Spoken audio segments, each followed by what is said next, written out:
ipakita sa inyo itong observation ko.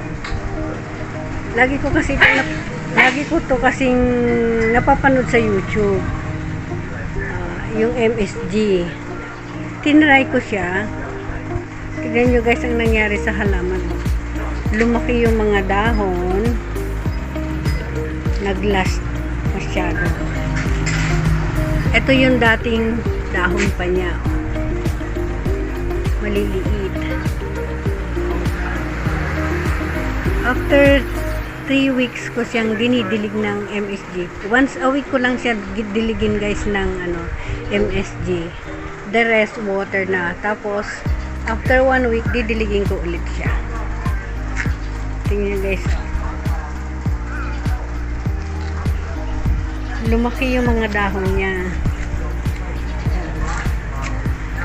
Natutuwa ako. Akala ko yung parang vlog lang nila na MSG, pero nung tinry ko siya, totoo, nagbo-boom yung mga halaman. Gumaganda yung mga dahon, makintab yung mga dahon. Tignan mo yung mga dahon niya guys. Ang kintab. Tapos buhay na buhay yung kanyang mga kulay. At lumaki ha. Mas malaki pa sa kamay ko.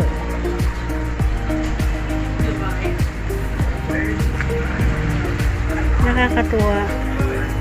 Itatry ko din uli doon sa mga ibang halaman ko. Pero dito lang ako nagulat kasi dito ko lang siya sinubukan. At saka dito sa isa. Yung tinimpla ko kasi isang sachet lang. Good for 1 liter. Ngayon, idinilig ko lang siya dito. Tapos, yung natitira, dito ko naman siya idinilig, guys. Tignan nyo yung pagkakaiba ng dahon.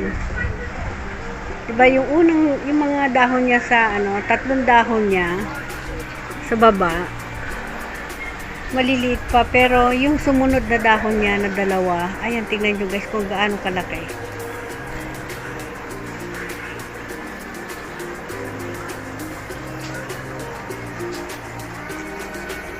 Diba? Biglang boom yung dahon. Sobrang laki. Ang lalaki ng mga dahon. 3 lapat ng kamay ko nga yung laki ng dahon.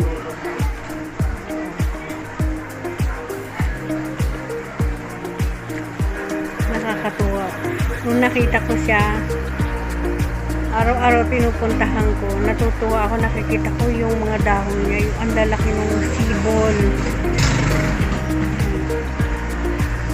Pati si Fish, nandun lagi sa tabi. Yung aming alagang cat.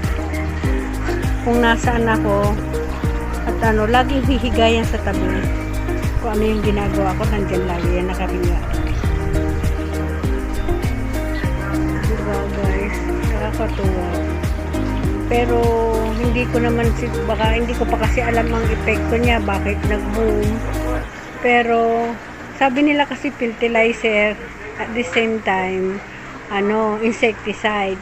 Kaya, hindi ko masyado silang dinidilig araw-araw. Once a week lang, o kaya twice a week, ganyan. Pag nag-boom na yung mga dahon nila, twice a week or once a week ko na lang sila dinidilig ng MSG. Yan, guys. Saya-saya. Bye guys. Thank you. Bye Kitty. Bye Fish.